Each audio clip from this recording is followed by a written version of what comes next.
Good morning all of you.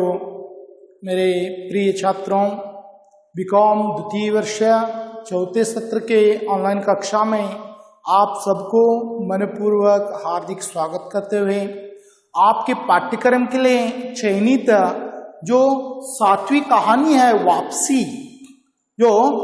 इस कहानी की कहानीकार हैं उषा प्रियवंदा।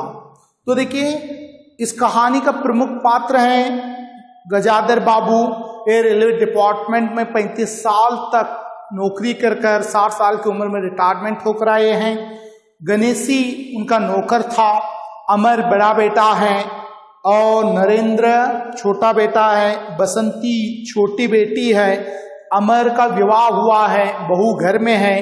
गजाधर बाबू की पत्नी कांति, गजाधर बाबू की बड़ी बेटी, घर का नौकर। इस प्रकार जैसे परिवार के सदस्यों का, इस कहानी के पात्रों का पात्र है कहानी के अंदर प्रमुख रूप से।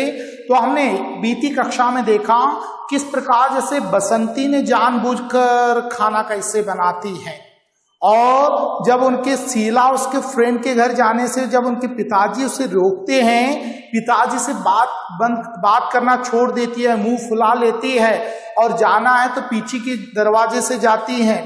और आज घर में गजाधर बाबू आने से अमर और बहू परिवार से अलग होना चाहते हैं, कहते हैं उनकी पत्नी बताती है। तो क्यों, कारण पूछते हैं। आप जब देखो तब हॉल में बैठे रहते हैं, जब बहू बेटा बैठना है उठना है तो कहाँ जाएंगे वो बाहर, तो उनकी शिकायत है। तो मैं आने से पहले से कभी हुआ था नहीं, जब देखो तब अमर के फ्रेंड यहाँ हॉल में पड़े रहते। जब बहू को कोई रोक टोक नहीं था, बसंती को भी यही अच्छा लगता। जब अंदर से चाय नाश्ता उन्हें पहुंचता तो आप जब से आए हैं सब उनका बंद हुआ है। तब गजाधर बाबू कहता है अमर को इतनी जल्दबाजी करने की जरूरत नहीं, कहकर आप उसे बता दीजिएगा। कहते हुए गजाधर बाबू अपने पत्नी से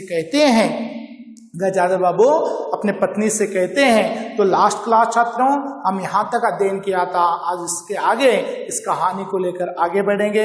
आप सब लोग ध्यान से देखिए पेज नंबर 84।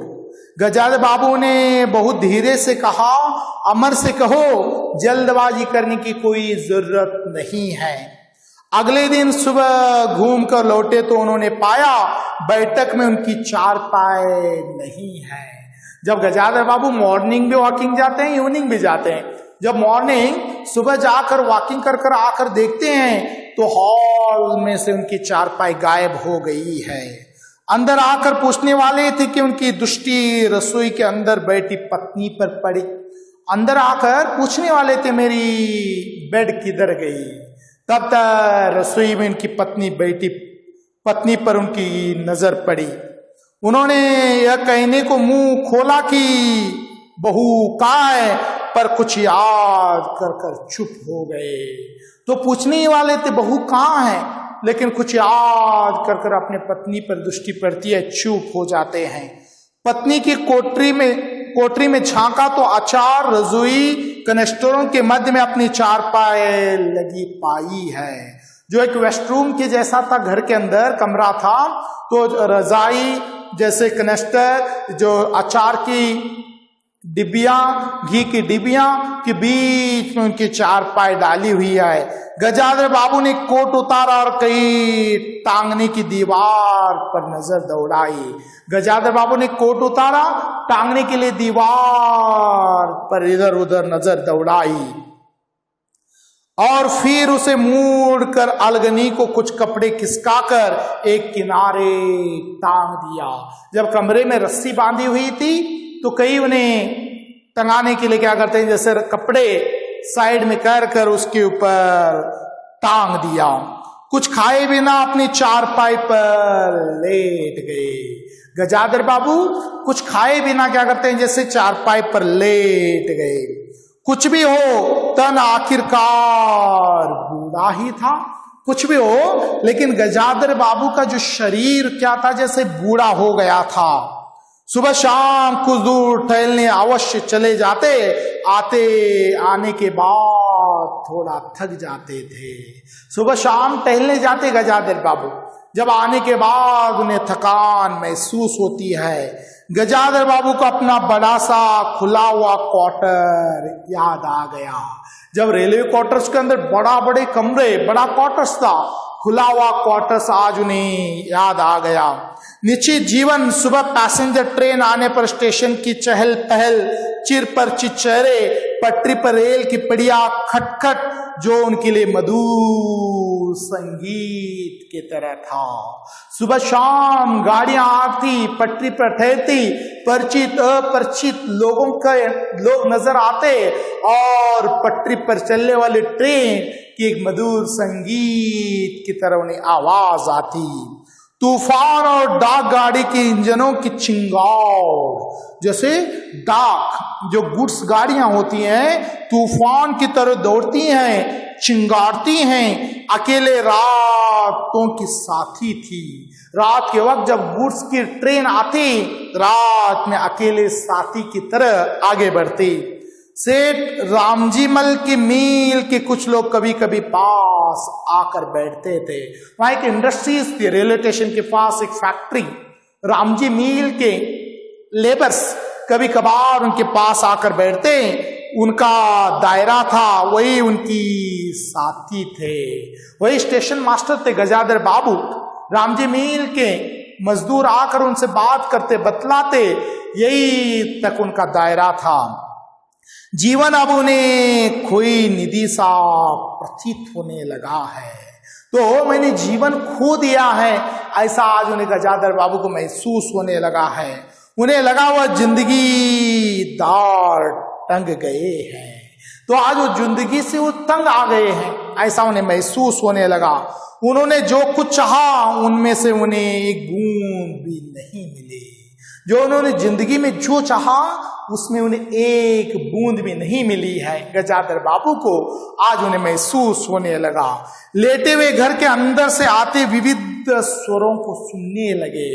जब पत्नी, बहू, आवाज, डिबिया, इधर उधर की चहल पहल की आवाज लेटे हुए घर का सुनने लगे हैं। बहू और सास की छोटी सी झड़प, बाल्टी पर खुले नल की आवाज, रसोई के बर्तनों की खटखट, दो गौरियों की वार्तालाप। सास बहू का खटखट, जैसे नल से गिरता पानी, बर्तन का आवाज, खुली नल की आवाज, रसोई के बर्तनों की खटखट आवाज, और उसी में दो गौरियों का वार्तालाप, जैसे बात करने की आवाज। अचानक उन्होंने निश्चय कर लिया, आप घर की किसी बात में दखल न देंगे। तो गजाधर बाबू ने निश्चय किया, आज के बाद घर के किसी भी मामले में, अमर हो, बहू हो, बसंती हो, नरेंद्र हो, नौकर हो, किसी भी मामले में आज से मैं बीच में न पड़ूं। यदि गृह स्वामी के लिए पूरे घर में एक चारपाई की जगह यही है, तो मैं घर का मुखिया हूं, गृह स्वामी हूं, घर का मालिक हूं। क्या मुझे कोने में चारपाई पर सोने का उतना ही अधिकार है? गजाधर बाबू सोचने लगे, यही पड़े रहूंगा मैं रात दिन, अगर कहीं और डाल दी गई तो वही चली जाऊंगा। आज इस कोने में डालें यही पढ़ूंगा, कल यहां से कहीं दूसरे कोने में डालेंगे वही पड़ा रहूंगा। क्या यही मेरा जीवन है? यदि बच्चों के जीवन में उनके लिए कोई स्थान नहीं है, अपने घर में परदेसी की तरह पड़ा रहूं? क्या बच्चों के दिल में मेरे लिए कोई जगह नहीं है? क्या मेरे घर में पराये जैसे, परदेसी जैसे मैं मेरे घर में रहूं? मुझे बर्दाश्त के बाहर है। उस दिन के बाद सचमुच गजाधर बाबू कुछ नहीं बोले। उस दिन के बाद से जब अमर और बहू परिवार से अलग होने का सोचे, उस दिन के बाद से चुप रहते हैं। नरेंद्र, उस दिन के बाद सचमुच गजेंद्र बाबू कुछ नहीं बोले। नरेंद्र मांगने आया तो बिना कारण पूछे उससे रुपए दे दिए। बसंती काफी अंधेरा हो जाने के बाद पड़ोस में रही तो उन्होंने कुछ नहीं कहा। नरेंद्र आकर उनके पिताजी से पैसे मांगे, किस लिए उन्होंने सवाल नहीं किया, पैसे दे दी। बसंती पड़ोस के शीला के घर में रात के 9-10 बजे तक रही, कुछ नहीं कहा। सबसे बड़ा गम यह था कि उनकी पत्नी ने भी उनसे कुछ परिवर्तन की लक्ष्य नहीं किया। उन्हें बच्चों के ऊपर गुस्सा नहीं था, क्रोध। उनकी पत्नी, उनकी जीवन साथी, जब उनकी पत्नी में उनके परिवर्तन का लक्ष्य नहीं किया, मन ही मन में कितना भार ढो रहे थे। गजाधर बाबू के मन को पीड़ा होने लगी। जिससे वह अनजान बनी रही। लेकिन वह अनजान की तरह, उसे कुछ मालूम नहीं जैसे गजाधर बाबू की पत्नी रहने लगी, बल्कि उन्हें पति के घर के मामले में हस्तक्षेप न करने के कारण शांति थी। उनकी पत्नी, जब उनके पति घर के मामले में हस्तक्षेप करने लगे, उसे अच्छा नहीं लग रहा था। ओहो, उसे शांति थी। कभी कभी उड़ती, ठीक ही है, आप बीच में न पड़ा कीजिए, बच्चे बड़े हो गए हैं।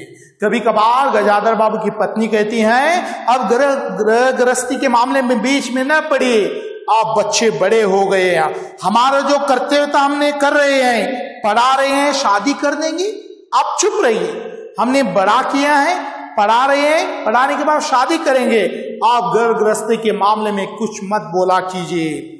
गजाधर बाबू ने आहत दृष्टि से पत्नी को देखा। बहुत आश्चर्य होकर गजाधर बाबू ने अपने पत्नी की ओर देखा। उन्होंने अनुभव किया वह पत्नी व बच्चों के लिए केवल धनोपार्जन निमित्त मात्र है। तो उन्होंने सोचने लगे, क्या मैं बीवी और बच्चों के लिए केवल धन का साधन हूं? क्या मैं एटीएम मशीन है उनके लिए? तो उन्होंने सोचा, जिस व्यक्ति के अस्तित्व से पत्नी की मांग से सिंदूर डालने के अधिकारिणी है, समाज में उसकी प्रतिष्ठा है, उसके सामने वह 2 वक्त भोजन थाली रख दे, सारे कर्तव्य से छुट्टी पा गई। तो देखिए, पत्नी 2 वक्त मुझे भोजन बनाकर खिलाई, क्या समाज में उसका पूरा कर्तव्य भूल गई? उसके मांग में जो सिंदूर है, सिंदूर किस नाम से लेकर घूमती है? क्या वो पति के प्रति उसका कोई दायित्व नहीं है? वह घी और चीनी के डिब्बों में इतनी रमी हुई है, घी और चीनी के डिब्बों में इतनी मशगूल है, पति का सुख दुख उसे दिखाई नहीं देता। गजाधर बाबू सोचने लगे, उनके संपूर्ण दुनिया बन गई है।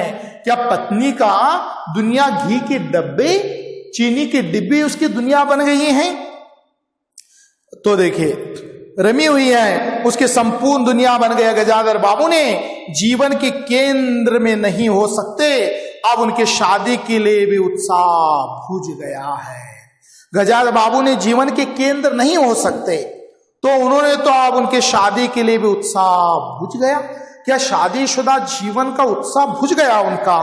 तो देखिए, किसी बात में हस्तक्षेप करने के लिए निश्चय के बाद उनका अस्तित्व वातावरण एक भाग न बन सका। तो किसी भी परिवार के बीच में हस्तक्षेप न करना, उसके लिए उनका कोई बुझ गया। उनकी उपस्थिति उस घर में ऐसी असंगत लगने लगी थी, जैसे उनकी उपस्थिति, जो प्रेजेंट गजाधर बाबू, जो घर में रहना सबके लिए प्रॉब्लम बन गया है।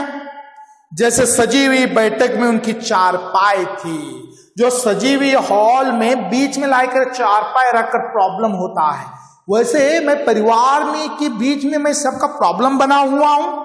उनकी सारी खुशी एक गहरी उदासीनता में डूब गई है। मैं पूरे परिवार के लोगों के खुशी का मैं गम बन गया हूं। गजाधर बाबू सोचने लगे। इतने सब निश्चय के बावजूद भी गजाधर बाबू एक दिन बीच में दखल दे बैठे। इतना मालूम होने के बाद भी गजाधर बाबू ने एक दिन और परिवार के बीच में दखल दिया। पत्नी स्वभाव अनुसार नौकर की शिकायत कर रही थी, कितना काम चोर है, बाजार के हर चीज में पैसा खाता है। एक दिन उनकी पत्नी डांट रही थी नौकर को, कितना काम चोर है, बाजार भेजते हैं तो बाजार के पैसों में पैसे काटता है, खाने बैठ